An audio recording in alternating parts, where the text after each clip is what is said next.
Hello guys, welcome back to our channel. Episode ആരംഭിക്കുമ്പോൾ കാണിക്കുന്നത് നെല്ലിശ്ശേരിയാണ്. ആതിരയും സന്ദീപും കൂടി കുഞ്ഞിനെയും കൊണ്ട് സച്ചിയുടെ മുറിയിലേക്ക് ചെല്ലുമ്പോൾ സച്ചി കുഞ്ഞിനെ ഒരുക്കുകയായിരുന്നു. ഇതെന്താ സച്ചിയേട്ടാ, ഒരു മാസത്തേക്കുള്ള പൗഡർ കുഞ്ഞിൻ്റെ മുഖത്തുണ്ടല്ലോ, കുഞ്ഞിനെ ഞാൻ ഒരുക്കിക്കോളാം എന്ന് പറഞ്ഞുകൊണ്ട് ആതിര കുഞ്ഞിനെ സച്ചിയുടെ കയ്യിൽ നിന്നും വാങ്ങുകയാണ്.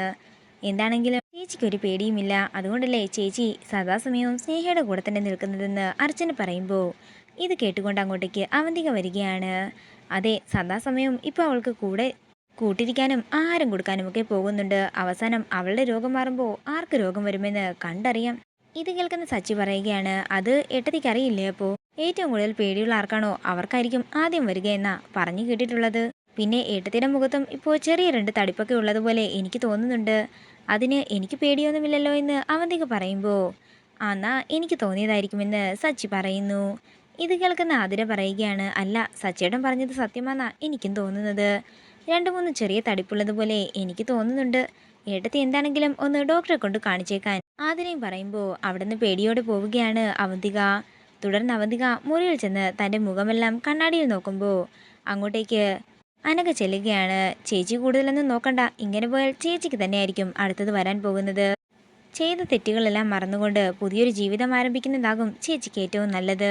നന്ദേട്ടനെ പോലെ ഒരാളുടെ ഭാര്യയായി ഈ വീട്ടിലേക്ക് വരാനേ ഭാഗ്യം വേണം. ആ മഹാഭാഗ്യമാ ചേച്ചിക്ക് ഇപ്പോൾ കിട്ടിയിരിക്കുന്നത്.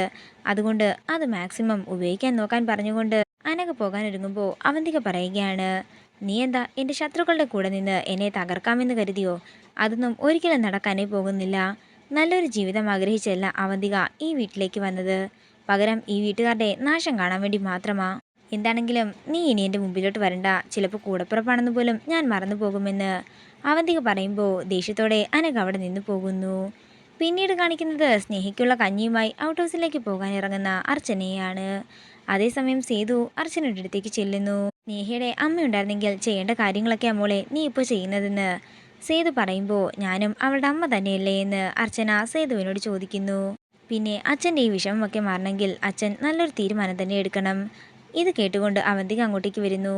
അവന്തിക ഒന്ന് നോക്കിയതിനു ശേഷം അർച്ചന പറയുകയാണ്, അച്ഛൻ സ്നേഹയുടെയും ധനുഷിൻ്റെയും കാര്യത്തിൽ എത്രയും പെട്ടെന്ന് നല്ലൊരു തീരുമാനം തന്നെ എടുക്കണം.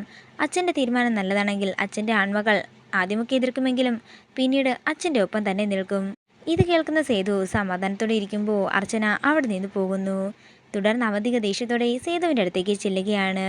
അച്ഛൻ അവൾ പറഞ്ഞത് കേട്ട് പെട്ടെന്നൊരു തീരുമാനമൊന്നും എടുക്കാൻ നിൽക്കണ്ട.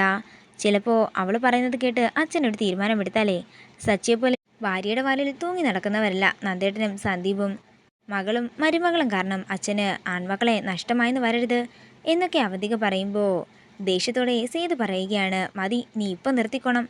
ഇപ്പോൾ അർച്ചനയുടെ സ്ഥാനത്ത് നിന്ന് ഇവിടെയുള്ള എല്ലാവരെയും സമാധാനിപ്പിക്കുകയും സ്നേഹയുടെ കാര്യങ്ങളൊക്കെ നോക്കുകയും ചെയ്യേണ്ടത് നീ തന്നെയാണ്.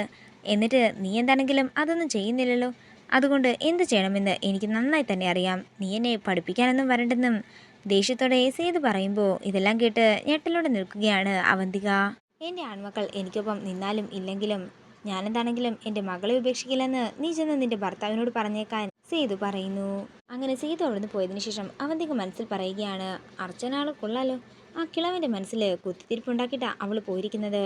എന്താണെങ്കിലും ഞാൻ ജീവനോടെയുള്ള കാലം വരെ ധനുഷിനെ എന്താണെങ്കിലും മരുമകനായിട്ട് ഈ നെല്ലിശ്ശേരിയിൽ കയറ്റാൻ ഞാൻ സമ്മതിക്കില്ലെന്ന് അവന്തിക മനസ്സിൽ പറയുകയാണ്.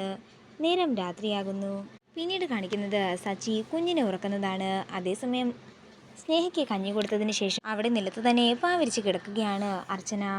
ഇത് കാണുന്ന സ്നേഹ വിഷമത്തോടെ പൊട്ടിക്കരയുകയാണ്. അതേസമയം തന്നെ ധനുഷ് വിളിക്കുന്നു. എങ്ങനെയുണ്ട് ഇപ്പോൾ എന്ന് ധനുഷ് ചോദിക്കുമ്പോൾ ബോഡി പെയിൻ ഒക്കെ ഉണ്ടെങ്കിലും മനസ്സുകൊണ്ട് ഞാനിപ്പോൾ വളരെ സന്തോഷിക്കുന്നെന്നും എൻ്റെ അർച്ചനയെടുത്തി എനിക്ക് തിരികെ കിട്ടിയെന്നും തുടർന്ന് അർച്ചന കുളിപ്പിച്ചതും ഭക്ഷണം കൊടുത്തതുമായ എല്ലാ കാര്യങ്ങളും സ്നേഹ പറയുമ്പോൾ ധനുഷ് ചോദിക്കുകയാണ്, എന്നിട്ട് ആളെന്തേ പോയോ?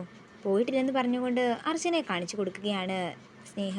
തുടർന്ന് ധനുഷ് പറയുകയാണ്, എൻ്റെ മനസ്സിൽ തന്നെ ഞാനിപ്പോൾ ഒരു കുമ്പസാരക്കൂട് ഒരുക്കിയിരിക്കുകയാണ്. അർച്ചനയെ പറ്റി ഞാൻ വല്ലാണ്ടങ്ങ് തെറ്റിദ്ധരിച്ചിരുന്നു. എല്ലാ തെറ്റിദ്ധാരണയും മാറിയിട്ടുണ്ട്. എന്താണെങ്കിലും ഞാൻ പിന്നെ വിളിക്കാമെന്ന് പറഞ്ഞ് ധനുഷ് കോള് കട്ട് ചെയ്യുമ്പോൾ സ്നേഹയും വിഷമത്തോടെ നിൽക്കുകയാണ്.